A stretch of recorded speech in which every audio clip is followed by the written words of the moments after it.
बिस्मिल्लाहिर्रहमानिर्रहीम अल्हम्दुलिल्लाहि रब्बिल आलमीन वस्सलातु वस्सलामु अला सय्यिदिल अंबियाइ वल मुरसलीन व अला आलिहि व अस्हाबिहि अजमईन। अल्हम्दुलिल्लाह, सोमवार को माह रवां ज़िक़ादा की 29 तारीख़ होगी। ज़्यादा इम्कान है कि उसी दिन ज़िलहिज्जा का चाँद नज़र आ जाए और हो सकता है कि मंगल को ज़िलहिज्जा का चाँद नज़र आ जाए। बहरहाल, ज़िलहिज्जा का चाँद नज़र आने के बाद हमें एक अमल से रुक जाने की तालीम दी गई है और एक अमल के एहतमाम की तालीम दी गई है। चुनांचे हज़रत उम्मे सलमा रज़ी अल्लाह ताला अन्हा से रिवायत है कि अल्लाह के रसूल सल्लल्लाहु अलैहि वसल्लम ने इरशाद फरमाया कि जब ज़िलहिज्जा का पहला अशरा शुरू हो और तुम में से कोई कुर्बानी करना चाहता हो तो वो अपने नाखून, बाल या खाल का कोई हिस्सा न काटे जब तक वो कुर्बानी ज़बह न कर ले। इस हदीस से मालूम हुआ कि ज़िलहिज्जा का चाँद हो जाने के बाद हर कुर्बानी करने वाले के लिए मुस्तहब है कि वो जब तक अपनी कुर्बानी न कर ले उस वक्त तक नाखून, बाल या अपनी खाल का कोई हिस्सा किसी ज़रूरत की वजह से काटने से परहेज़ करें। यहाँ एक सवाल ये पैदा होता है कि हमारे बहुत से भाई बहन ऐसे हैं जो कुर्बानी करना नहीं चाहते, उन्हें कुर्बानी की इस्तिताअत नहीं है, लेकिन वो ये चाहते हैं कि कुर्बानी करने वालों की मुशाबहत इख्तियार करते हुए वो भी अपना नाखून, बाल न काटें। तो क्या उनके लिए भी इसमें अजर व सवाब है? तो हमारे बाज़ अकाबिर ने इस सिलसिले में वजाहत फरमाई है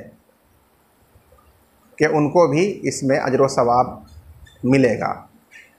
लिहाजा जब तक आम लोगों की कुर्बानी नहीं हो जाए उस वक्त तक वो भी अपना नाखून और बाल न काटें। तो कुर्बानी करने वालों की इस मुशाबहत की वजह से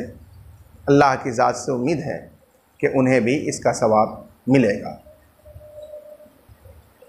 और इस आशरे में जिस अमल के करने की तरगीब दी गई है उस सिलसिले में हज़रत इब्न अब्बास रज़ी अल्लाह ताला अन्हुमा से रिवायत है कि कोई दिन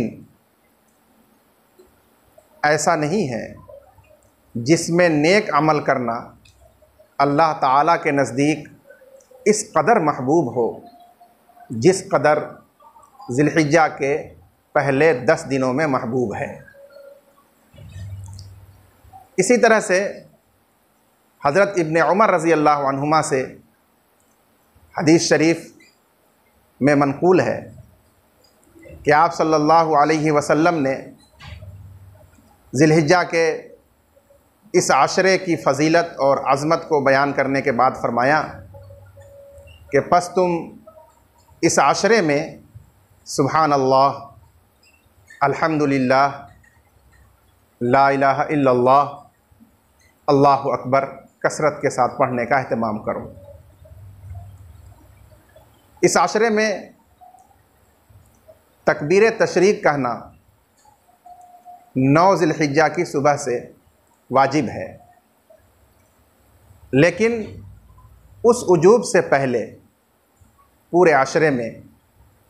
तकबीर तशरीक की कसरत करना, अल्लाहु अकबर, अल्लाहु अकबर, ला इलाहा इल्लल्लाहु अल्लाहु अकबर वलिल्लाहिल हम्द को पढ़ते रहना मुस्तहब है। इसी तरह इस आशरे के सिलसिले में हज़रत अबू हुरैरा रज़ी अल्लाह ताला अन्हु से रिवायत है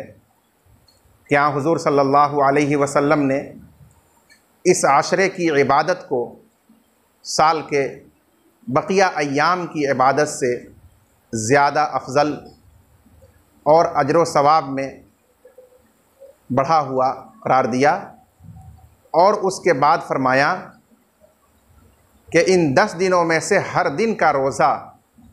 साल भर के रोज़े के बराबर है अजर व सवाब और फ़जीलत व बरकत में, और इन 10 रातों में से हर रात की नफली इबादत शब क़द्र की इबादत के बराबर है अजर व सवाब में और फ़जीलत व बरकत में। ख़ास तौर पर 9वीं ज़िलहिज्जा जिसे अरफ़ा का दिन कहा जाता है, क्योंकि उसी दिन अराफ़ात के मैदान में हुज्जाज किराम वक़ूफ़ अराफ़ा का फ़रीज़ा अंजाम देते हैं जो हज का सबसे अहम रुकन है। तो उस दिन के रोज़े के बारे में हज़रत क़तादा रज़ी अल्लाह ताला अन्हु से रिवायत है कि हुज़ूर सल्लल्लाहु अलैहि वसल्लम ने इरशाद फरमाया कि मुझे अल्लाह की ज़ात से पूरी उम्मीद है कि इस दिन का रोज़ा 1 साल पिछले और 1 साल अगले के गुनाहों के लिए माफ़ी का ज़रिया बनेगा। तो जो आदमी इस आशरे में नफली रोज़ा का अहतमाम करे, पूरे अशरा करे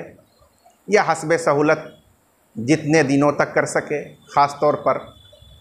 अरफ़ा के दिन बकरीद से पहले वाले दिन रोज़े का अहतमाम करे, तो उसमें साल भर रोज़े का सवाब होगा।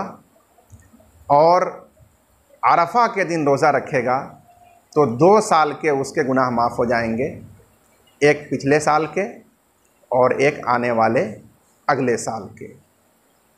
हमारे मुआशरे में इस आशरे का एहतमाम